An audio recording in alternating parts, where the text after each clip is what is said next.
시작. 새로운 성전의 시대를 살다라는 제목으로 함께 말씀 나누겠습니다. 오늘도 옆에 있는 분들 3분 이상 축복하면서 인사하겠습니다. 당신은 하나님의 기쁨입니다. 온 마음을 다해 축복하겠습니다. 당신은 하나님의 기쁨입니다. 당신은 하나님의 기쁨입니다. 당신은 하나님의 기쁨입니다. 아멘. 하나님이 우리를 성전 삼으시고 우리를 통해 찬양에 올려드리고 하나님께 예배드려진 것을 기뻐하십니다. 그렇지 않더라도 하나님은 우리의 존재 자체를 기뻐하십니다. 그래서요, 우리는 늘 감사할 수 있고 하나님께 엎드려 기쁨으로 경배할 수 있는지 믿습니다. 오늘 또 말씀 가운데 나를 찾아오시고 나를 만지시고 나를 빚어가시는 아버지 하나님의 그 따스한 손길을 경험하는 우리 모두가 되기를 주님의 이름으로 축복합니다. 오늘 마태복음 24장이 이제 시작되어졌는데요, 1절부터 14절까지 한 번에 살펴보기에는 너무 많은 분량이라 오늘 1절, 2절만 함께 나누려고 합니다. 24장, 25장은 마태복음에 기록된 예수님의 마지막 강화의 말씀입니다. 그래서 고별설교처럼 느껴질 수도 있는 말씀이 24장, 25장에 기록되어져 있는데요, 이것을 감람원 강화 이렇게 이야기합니다. 감난산에서 선포된 말씀이다 라고 해서 이렇게 이름이 붙여져 있는데요, 구약 성경에도 보면 모세의 고별설교가 있고 여호수아의 고별설교가 있습니다. 모세의 고별설교는 신명기입니다. 신명기에 모세의 3편의 설교가 있는데요, 모세가 3편의 설교를 통해서 고별설교를 한 이유는 모세는 가나안 땅에 들어가지 못하고 출애굽한 2세대들에게 가나안 땅에서 어떻게 살아가는 것이 하나님의 백성으로서 살아가는 것인지에 대해서 마지막으로 선포하기 위해서 고별설교를 기록해 놓았고, 모세의 후계자인 여호수아는 여호수아서 마지막 장 23장 24장 말씀을 보면 여호수아의 고별설교가 기록되어져 있는데, 모세의 경우와 마찬가지로 여호수아도 자기가 죽고 난 이후에 12지파가 땅을 분배받고 나서 그 이후에 어떻게 사는 것이 하나님 안에서 참된 평안의 삶을 사는 것인지에 대해서 여호와만 섬기며 살아가는 것이다 라고 하는 마지막 모세와 같이 당부의 말씀을 전했던 것이 여호수아의 고별설교입니다. 모세 그리고 여호수아의 고별설교와 성격이 비슷한 것이 이 예수님의 마지막 감난산 강화라고 불려지는 24장, 25장 말씀인데요, 예수님도 지금 공생의 3년의 시간을 거의 마감할 시점에서 마지막으로 감난산에서 이렇게 제자들에게 앞으로 닥칠 일들을 미리 예고하시고 또 경고하시는 말씀을 그들에게 가르쳐 주고 있습니다. 예수님이 지금 어떤 때이냐면요, 곧 있으면 십자가에 못 박혀 달려 돌아가시는 날이 다가옵니다. 금요일 날 십자가에 못 박혔다면 오늘 말씀이 선포된 날은요, 화요일입니다. 그러니까 4일 전에 이 말씀이 선포되었습니다. 예수님은 지금 코앞에 십자가를 두고 있는 상황이지만 예수님의 관심은요, 온통 십자가가 아니라 십자가 이후에 남겨질 제자들, 그리고 제자들을 통해서 또다시 예수님의 제자들이 될 뭇 성도들에게 관심이 있다는 것을요, 24장 25장 말씀에 마지막으로 끝까지 제자들을 향해서 말씀을 가르쳐 주시는 이 말씀 안에 다 녹아져 있다라고 해도 과언이 아닙니다. 그래서 24장, 오늘부터 24장 이제 25장을 살펴볼 텐데요, 특별히 오늘이 어떤 날이죠? 사순절이 시작되어지는 제2의 수요일입니다. 사순절 묵상집, 오늘 첫 번째 묵상집을 펼쳐니까요, 하나님이 창조주 하나님이시다, 온 우주 만물 가운데 하나님의 그 섭리가 깃들어 있다라고 하는 그 말씀이 오늘 사순절 묵상집의 첫 번째 말씀이셨는데요, 오늘 그 하나님의 놀라운 섭리가 예수님의 마지막 고별 설교인 24장 25장 말씀에도 고스란히 다 녹아져 있다라고 이렇게 생각하면 이제 24장부터는 조금 더 정신을 차리고 예수님의 마지막 고별 설교 가운데 어떠한 말씀의 의미를 한 구절 한 구절 안에 담아 놓았는지를 그 진리의 빛을 내 마음 가운데 비추기 위해서 더 간절한 마음으로 이 말씀을 우리가 읽고 묵상하고 또 내 삶의 길을 발견할 수 있는 시간이 되었으면 좋겠습니다. 먼저 1절, 2절 말씀인데요, 제가 다시 한번 읽어드릴게요. 예수께서 성전에서 나와서 가실 때에 제자들이 성전 건물들을 가리켜 보이려고 나오니 대답하여 이르시되 너희가 이 모든 것을 보지 못하느냐? 내가 진실로 너희에게 이르노니 돌 하나도 돌 위에 남지 않고 다 무너뜨려지리라. 이 두 가지 말씀으로 감난산에서 하셨던 강화의 말씀이 시작되어지는데요, 제자들의 질문에 답하는 방식으로 시작합니다.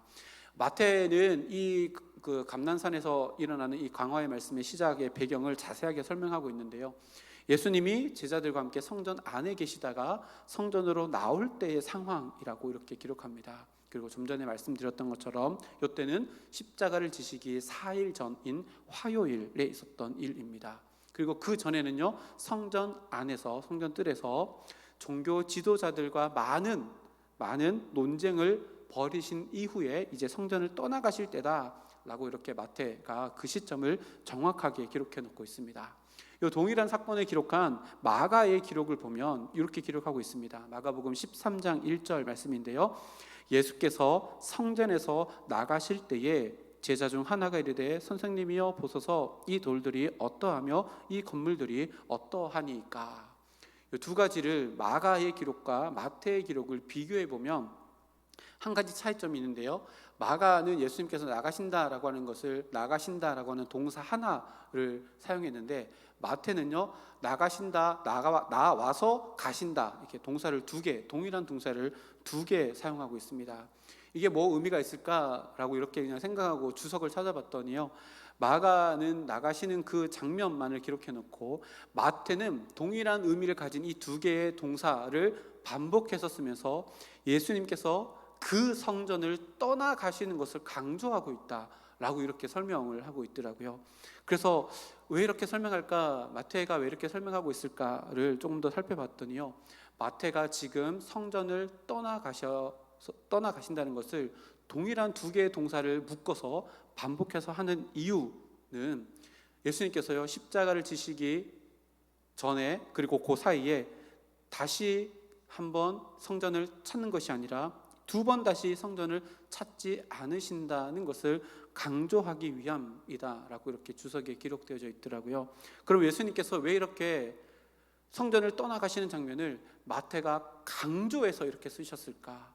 마태가 예수님이 성전을 나오실 때의 그 의미를 자기가 깨닫고 성령님께서 감동하심으로 알려주신 것을 기록했을 터인데, 지금 예수님께서 떠나시는 성전이 어떤 곳인가를 우리가 되돌아가서 한 번 더 보라고 이렇게 사인을 주고 있는 것 같습니다. 그러면 예수님께서 떠나신 성전이 어떤 성전이지요?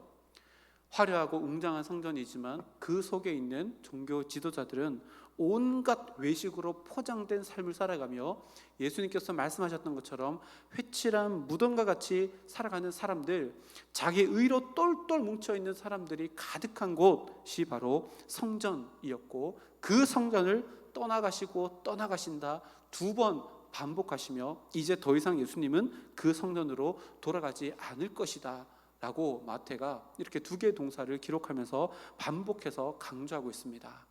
우리는 또 다른 표현을 알지요. 마태는 이곳을 예수님께서 말씀하신 그대로를 기록했는데 강도의 소굴이라고 성전 청결 사건 가운데 또 이렇게 기록했습니다. 마태가요, 예수님의 이 마음을 강조하고 싶었던 겁니다. 예수님이 떠나고 싶은 성전을 강조하기 위해서 이 두 단어를 합쳐서 동일한 단어이지만 반복해서 쓰고 있습니다. 성전을 향하신 예수님의 마음을 마태가 깨닫고 그것을 대변하는 모습입니다. 이런 하나님이신 예수님의 마음이 비단 이때뿐이었을까요? 아닙니다. 구약으로 돌아가면요, 예수님의 이 동일한 마음이 하나님의 마음이었다는 것을 우리가 이사야서의 말씀을 통해서도 알게 되어지는데요, 조금 깁니다. 이사야서 1장 11절부터 15절까지 말씀인데요, 앞에 화면을 보고 우리 한 구절씩 나눠서 읽었으면 좋겠습니다. 이사야서 1장 11절에서 15절까지 말씀인데, 네, 우리 예준이가 띄워주면 읽도록 하겠습니다. 예준아 띄워줄래요? 이사야서 1장 11절에서 15절 말씀입니다. 제가 11절 읽고 빨간색 글씨 읽으시면 되겠습니다. 제가 먼저 11절 보겠습니다. 여호와께서 말씀하시되 너희의 무수한 재물이 내게 무엇이 유익이뇨? 나는 순양의 번제와 살찐 짐승의 기름에 배불렀고 나는 숫송아지나 어린 양이나 숫 염소의 피를 기뻐하지 아니하노라.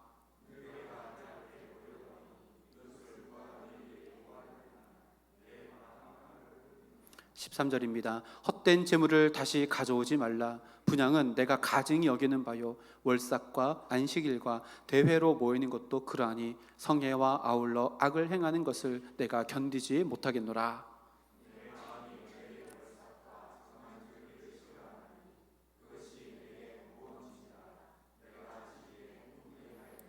15절 말씀 합독하겠습니다. 너희가 손을 펼 때에 내가 내 눈을 너희에게서 가리고 너희가 많이 기도할지라도 내가 듣지 아니하리니 이는 너희의 손에 피가 가득함이라. 아멘. 이사야 선지자 당시에도 하나님께서 성전에 드려지는 제사를 기뻐하지 않으시고 내가 그것을 떠나겠다라고 하는 사인을 이사야 선지자를 통해서 보여주십니다. 무수한 제물이 이사야 당시에 예루살렘에서 드려졌습니다. 순양의 번제, 살찐 짐승의 기름, 숫송아지와 어린 양, 숫염소들을 하나님께 드리는 외식은 있었지만 하나님은 그 모든 것을 기뻐하지 않으셨다라고 이렇게 이야기합니다. 그 이유를 말씀하시는데요, 너희는 내 앞에 보여주려고 왔기 때문이고 그저 성전 마당만 밟을 뿐이다 라고 이렇게 설명하십니다. 다시 말하면요, 예수님께서 지금 바리새인들과 서기관들을 비롯해서 종교 지도자들이 온갖 외식하는 모습으로 회칠한 무덤 같이 성전 안에 있는 이 모습은 이스라엘 백성들의 어리석은 역사의 반복이라는 것을 예수님이 떠나가시는 그 장면을 통해서 또다시 성경에 기록되어 있다는 것을 알게 되어집니다. 하나님 앞에 외식함은요, 재물의 풍성함의 의미를 상실하게 만듭니다. 하나님 앞에 외식함은요, 날짜를 기억해서 월삭을 지키고 안식일을 지키는 것도 그 날에 담겨져 있는 모든 의미를 떨어뜨리고 파괴시킨다는 것을 이사야 선지자 당시에도 그렇고요, 지금 예수님이 그 성전을 떠나시는 장면을 통해서 우리들에게 말씀하십니다. 마음 없이 외식하는 모습으로 하나님 앞에 나오는 것은요, 하나님께서 의미를 부여해 주신 모든 것들을 다 파기하여서 무의미하게 만들어버리고 무너져야 될 제단을 만드는 인간의 어리석음이다 라고 성경이 반복해서 기록하고 있는 겁니다. 무엇을 이야기할까요? 이것은 지금을 살아가는 우리 교회의 모습에도 비춰낼 수 있는 모습이라는 것을 이야기합니다. 우리 신앙생활의 진정성이 어디에 있습니까? 예배 드리러 나오는 모습에서 결정되지 않습니다. 어떤 날을 기념하여 지키는 것, 무수한 재물을 지키는 외식, 성전 문지방이 닳도록 드나드는 외적인 모습이 아니라 그 모습을 담고 있는 우리들의 마음의 순결, 우리들의 마음의 진정성이 우리들의 신앙생활이라는 것을 다시금 보여주는 대목이 바로 이 대목입니다. 이사야서 1장 말씀을 읽었는데요, 그 다음 구절을 보면 이렇게 기록합니다. 16절에서 18절 말씀인데요, 또 한 절씩 나누어서 읽겠습니다. 제가 16절 볼게요. 너희는 스스로 씻으며 스스로 깨끗하게 하여 내 목전에서 너희 악한 행실을 버리며 행악을 그치고 17절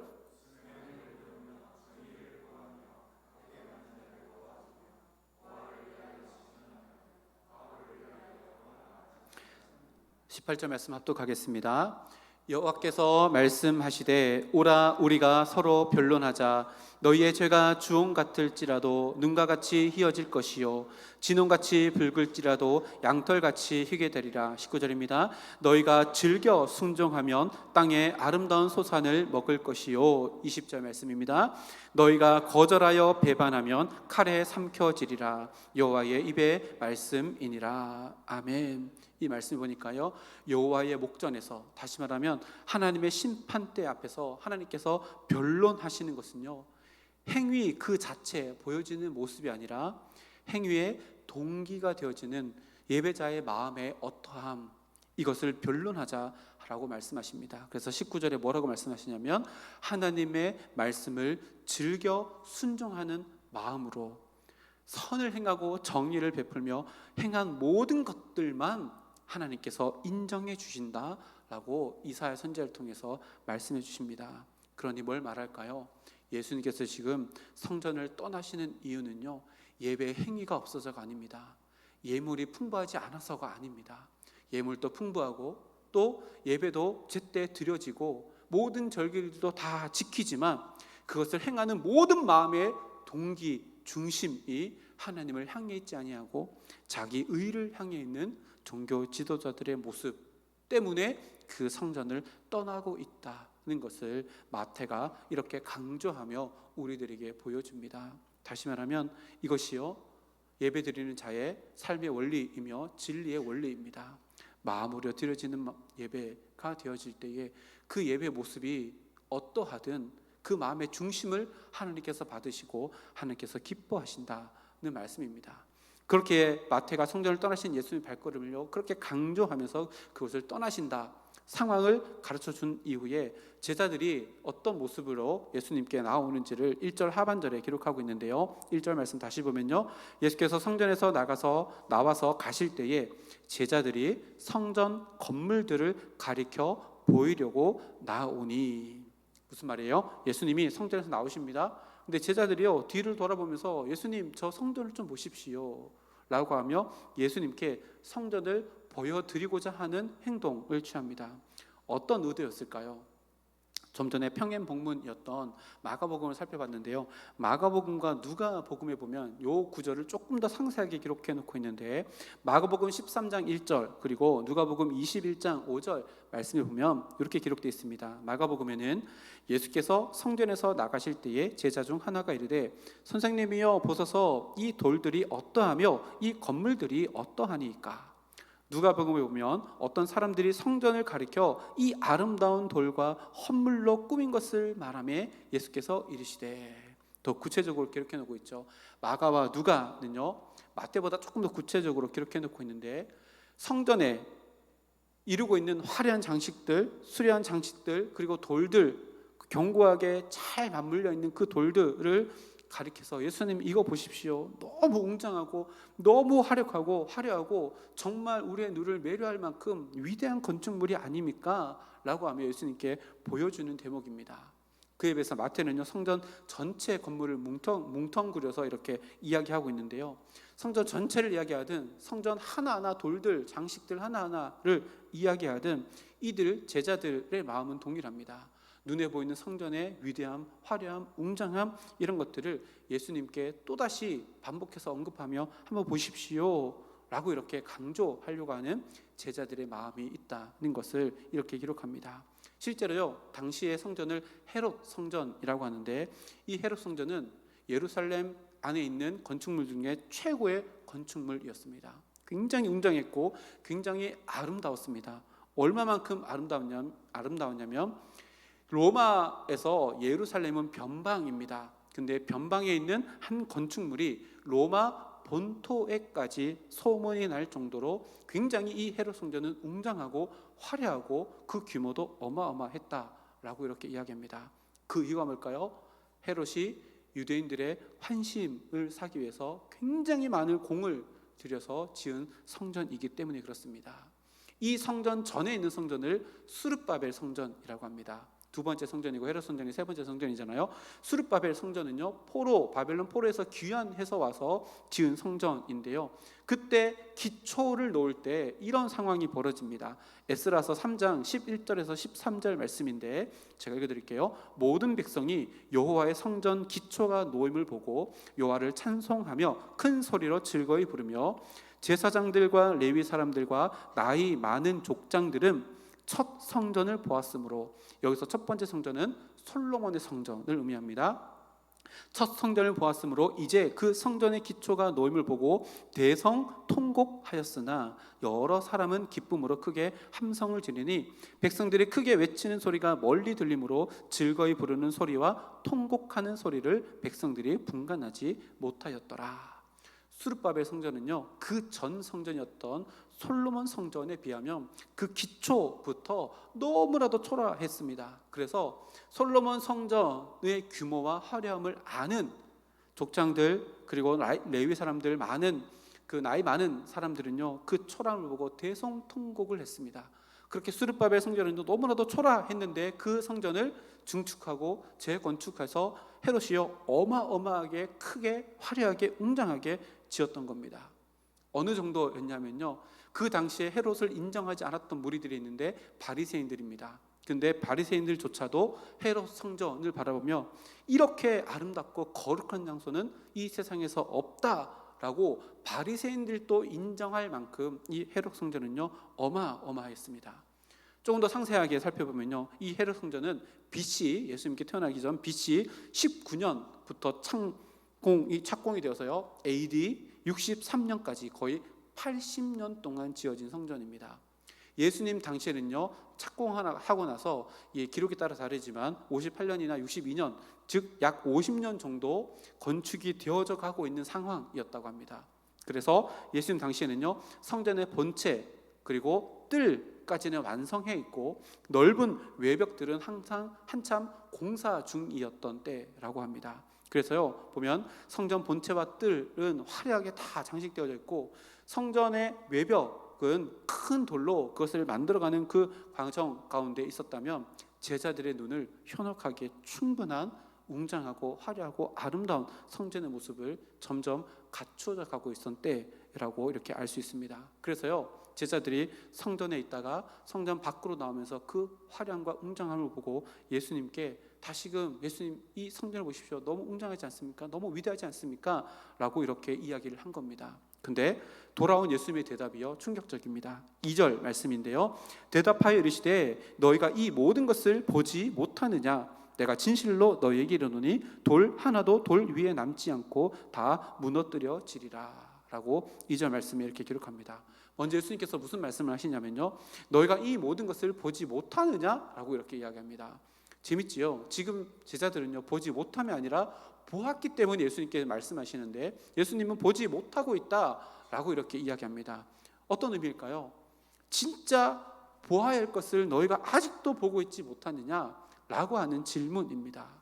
지금까지 예수님은요, 그 화려하고 웅장한 위용을 자랑하는 성전 안에서 외식하는 자들로 가득한 종교 지도자들과의 논쟁을 벌이고 지금 성전을 떠나가고 있는데 여전히 제자들은 그들이 만들어 놓은 외식함의 화려함, 웅장함의 시선이 고정되어져 있다는 것을 질타하는 질문입니다. 야, 그 속을 제대로 봐야지, 겉모습이 아니지 않느냐? 너희들이 아직도 제대로 보지 못하느냐?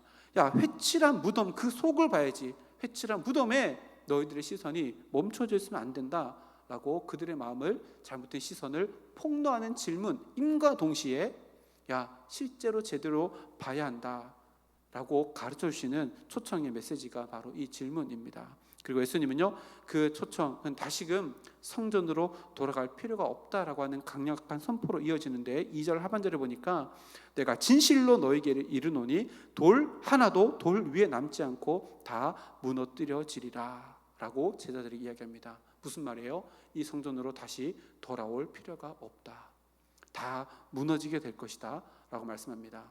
구체적으로 보면 두 가지를 이야기합니다. 첫 번째는요, 이 성전의 위대함, 웅장함보다 더 큰 힘이 성전을 파괴하게 될 것이다 라고 하는 것과 또 그 파괴됨의 정도가 돌 위에 돌 하나 남지 아니하고 완전히 전면적으로 파괴될 것이다 라고 하는 예언의 말씀, 이 두 가지 의미를 담고 있는 말씀을 예수님께 선포하십니다. 보세요, 지금 이 성전은요, 하나님의 임재가 없는 곳입니다. 하나님께 그 어떠한 영광도 올려드리지 못하는 장소입니다. 그저 사람의 이름과 사람의 명예와 사람에게 돌려지는 영광으로 가득한 그곳이 바로 지금의 성전입니다. 더 이상 그 의미와 가치를 완전히 상실해버린 곳이 성전이 되었고, 예수님은 그 성전은 무너지게 될 것이며, 무너지는데 그냥 무너지는 것이 아니라 그 파괴됨의 정도가 돌 위에 돌 하나 남지 아니하고 완전히 무너지게 될 것이다 라고 선포합니다. 그런데 이 선포보다 더 중요한 게 있습니다. 뭘까요? 이것을 선포하시는 분이 성전의 주인 되시는 예수님이라는 사실입니다. 성전의 주인이요, 성전이 파괴된다고 지금 선포하고 있습니다. 그런데 이것은요, 일종의 선포 예언이 아니라 확증입니다. 성전의 주인이 성전을 완전히 무너뜨리게 되겠다라고 하는 것이고, 이것은 실제로 로마의 10대 황제인 티투스가 로마 예루살렘 성전을 완전히 무너뜨려서 정말로 돌 위에 돌 하나 남지 않냐고 무너뜨리는 것으로 예언되어진 이것이 성취되어집니다. 그러면 의문이 생깁니다. 아니, 예수님이 성전의 주인, 진짜 주인이시라면 왜 이 성전을 새롭게 하지 아니하시고 완전히 무너뜨렸을까? 왜 파괴를 결정하셨을까? 라고 하는 질문이 생깁니다. 이 부분이요, 오늘 말씀의 핵심입니다. 예수님께서는요, 이 말씀 언제 하신 거예요? 십자가 사건을 코앞에 두고 선포하신 말씀입니다. 다시 말하면 이 예수님의 십자가와 성전이 무너지게 될 것이라는 것은 연결되어졌습니다. 실제로 무너진 건 70년이지만 지금 이렇게 선포하고 있습니다. 다시 말하면요, 예수님의 십자가 사건과 연결되어져 있다는 건데, 그리고 십자가 사건이 어떤 의미인가가 되게 중요합니다. 예수님의 십자가 사건은요, 구약에 반복해서 드렸던 모든 제사의 실체입니다. 구약의 제사들은요, 예수님의 십자가의 그림자였습니다. 이제 그 그림자로 존재했던 모든 제사들의 실체인 십자가 사건이 등장하게 돼서 모든 제사들은 지금까지 반복해서 드려야 되어져 있지만 예수님의 십자가, 이것은 단번에 영원한 속죄의 제사가 되어서 이제 더 이상 그 성전에서 드려진 제사가 무의미하다는 것을 선포하기 위해서 지금 이렇게 기록하고 있는 겁니다. 이것을요 잘 정리한 사람이 있습니다. 누구냐면 히브리서 저자입니다. 히브리서 저자는요 10장 11절에서 14절 말씀에 이렇게 기록합니다. 앞에 화면에 있습니다. 우리 한 절씩 나누어서 읽어볼까요? 제가 먼저 11절 보겠습니다.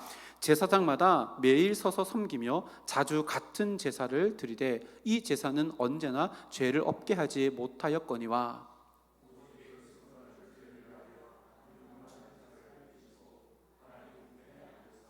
그 후에 자기 원수들을 자기 발등상이 되게 하실 때까지 기다리시나니.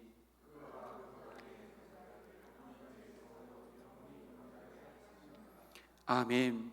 구약에 하나님께 주시는 모든 제사들은요 예수님의 십자가로 드리는 한 번의 영원한 제사의 그림자였습니다.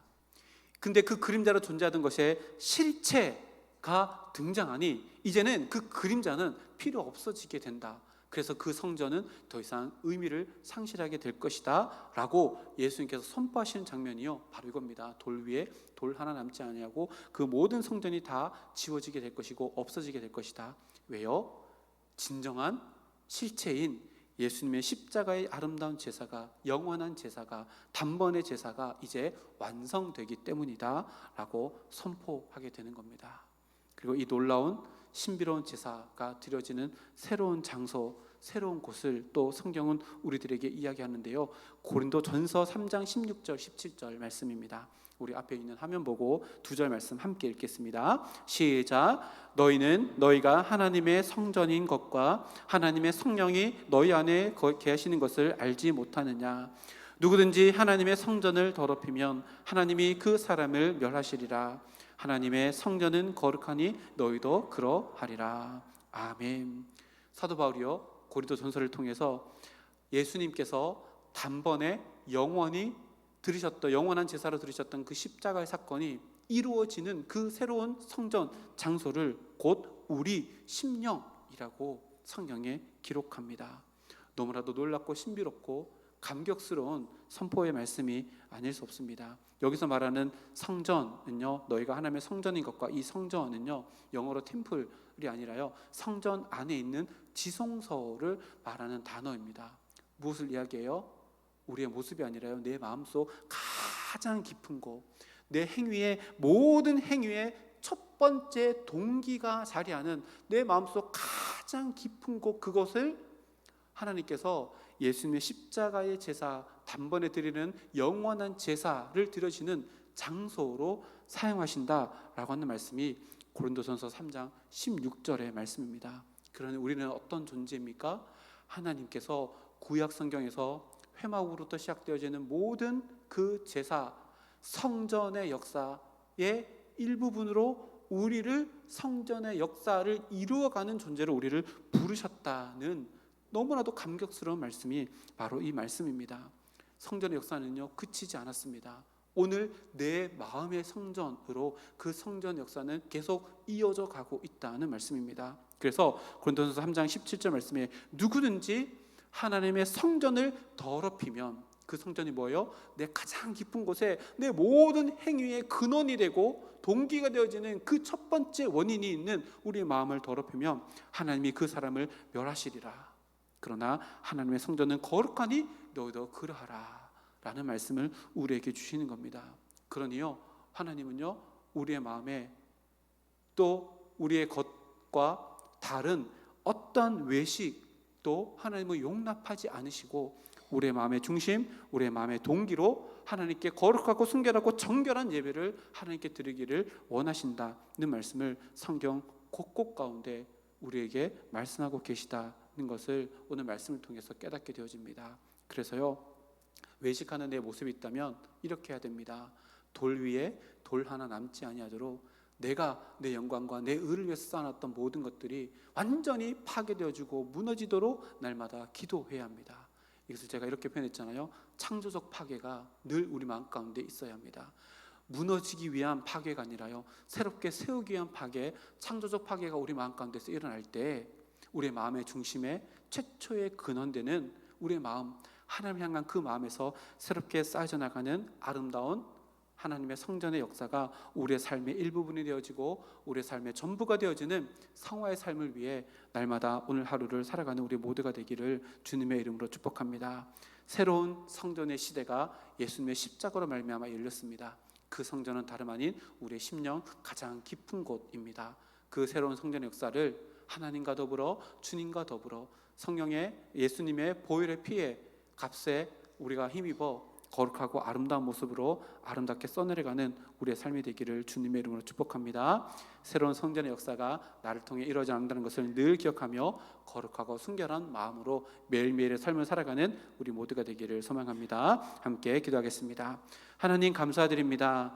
예수님께서 예루살렘 성전을 나오시며 화려하고 위대하고 웅장한 예루살렘의 성전, 그러나 그 속에서 어떠한 하나님을 향한 마음도 없이 하나님을 사모하는 마음도 없이 그저 회칠한 무덤처럼 외식으로 가득 채워져 있는 그 성전은 무너져야 한다라고 선포하신 이 말씀, 하나님 나를 향하는 말씀으로 들을 수 있도록 주님 인도해 주셔서 마음 없이 행했던 내 모든 삶의 행동들을 내 마음속 깊은 곳, 내 마음의 지성소에서부터 샘솟는 주님을 향한 갈망과 주님을 향한 사랑함이 내 마음의 동기가 되어 내 삶의 모든 것이 하나님께 올려드리는 예배가 되어지고 내 삶이 하나님께 올려드리는 아름다운 예배가 있는 지성소가 되어지는 우리들의 삶으로 매일매일 거듭나고 성화의 삶을 살아가는 저희들의 삶이 될 수 있도록 주여 함께하여 주시옵소서. 우리들의 걸음이 그렇게 새 성전 역사를 써내려가는 아름다운 걸음이 되기를 간절히 소망하오니 마음의 중심 예배로 내 삶을 하나님께 올려드리는 거룩한 산 제물된 아름다운